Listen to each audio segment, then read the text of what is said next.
Hello friends, divine lights association team के UPSC static quiz segment में आप सभी का हार्दिक स्वागत है।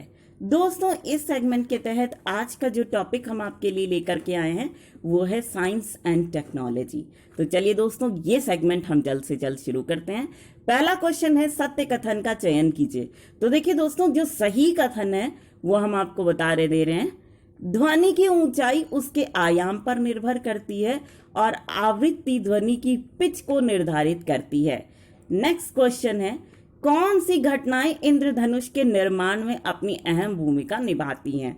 तो दोस्तों, ये 3 घटनाएं हैं। पहली है कुल आंतरिक प्रतिबिंब, दूसरी अपवर्तन और तीसरी फैलाव। नेक्स्ट क्वेश्चन है, विसरित प्रतिबिंब के संबंध में निम्न कथनों पर विचार कीजिए। तो देखिए दोस्तों, यहां पे फर्स्ट स्टेटमेंट जो करेक्ट है वो ये है कि जब समतल सतह पर परावर्तित सभी समानांतर किरणें समानांतर नहीं होती हैं तो परावर्तन को विसरित प्रतिबिंब के रूप में जाना जाता है। फिर से हम बता रहे हैं दोस्तों, ये थोड़ा सा डिफिकल्ट है। जब समतल सतह से परावर्तित सभी समानांतर किरणें समानांतर नहीं होती हैं तो परावर्तन को विसरित प्रतिबिंब के रूप में जाना जाता है। दूसरा, विसरित प्रतिबिंब परावर्तक सतह में अनियमितताओं के कारण होता है। अब नेक्स्ट क्वेश्चन पे चलते हैं। निम्न कथनों पर विचार कीजिए। तो पहला करेक्ट स्टेटमेंट है, अवतल दर्पण द्वारा निर्मित छवि वस्तु की तुलना में आकार में छोटी या बड़ी हो सकती है।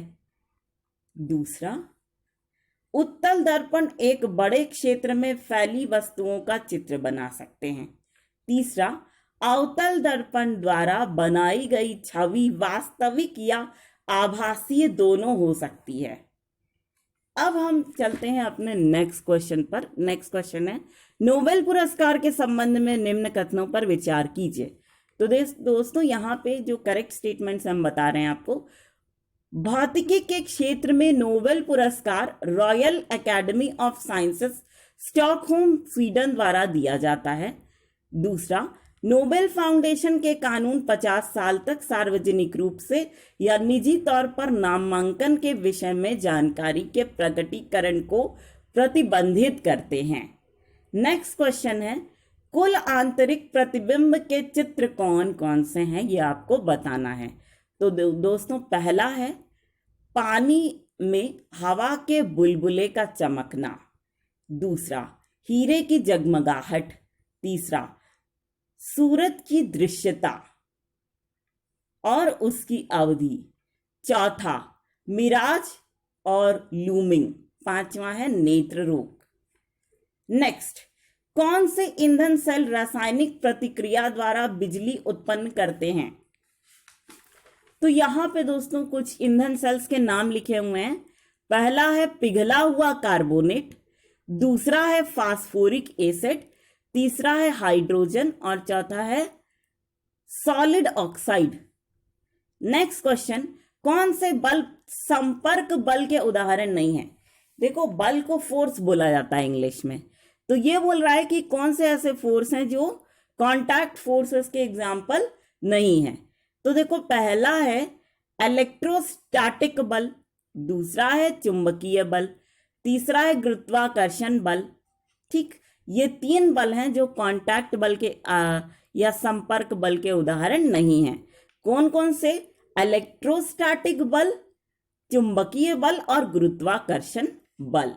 नेक्स्ट क्वेश्चन, यदि किसी वस्तु को चलती ट्रेन से फेंका जाता है तो वस्तु जाएगी। आंसर, चलती ट्रेन की समान दिशा में। नेक्स्ट क्वेश्चन, और यही हमारा लास्ट क्वेश्चन होगा, उबलते पानी की वजह से जलने की तुलना में भाप से जलना अधिक खतरनाक माना जाता है, क्योंकि इसका आंसर है भाप में अव्यक्त गर्मी के रूप में अधिक गर्मी होती है। तो दोस्तों, इसी सवाल और इसी जवाब के साथ हमारा ये सेगमेंट यहीं पर खत्म हुआ। लेकिन फ्रेंड्स, हम आपसे एक रिक्वेस्ट जरूर करेंगे, वो ये कि आप सभी लोग इस सेगमेंट को दिल खोल करके एंजॉय कीजिए। सबसे पहली बात तो ये, और आप सभी लोग इस सेगमेंट को उन लोगों तक ज़रूर से ज़रूर पहुंचाने की पूरी कोशिश कीजिएगा। My most dearest of the dearest friends, जो लोग इंटरनेट फैसिलिटी का लाभ नहीं उठा पा रहे हैं, है ना। तो इसी छोटे से रिक्वेस्ट के साथ हम आप सभी के ढेर सारे प्यार, जुनून, जज्बात और कड़ी मेहनत के साथ साथ आप सभी की उस कोशिश को भी दिल से सलाम करना चाहेंगे, जिसकी बदौलत ना सिर्फ आप सभी नई नई ऊंचाइयों को छू रहे हैं, बल्कि साथ ही आप सभी हर क्षेत्र में अपनी योग्यता का परचम लहरा पाने में भी भली भांति सक्षम है। तो दोस्तों, इसी बात के साथ और इसी गर्व की भावना को अपने मन में संजोए हुए एक बार फिर पूरी डिवाइन लाइट्स एसोसिएशन टीम की ओर से हम आप सभी को कहना चाहेंगे दिल से प्यार भरा नमस्कार।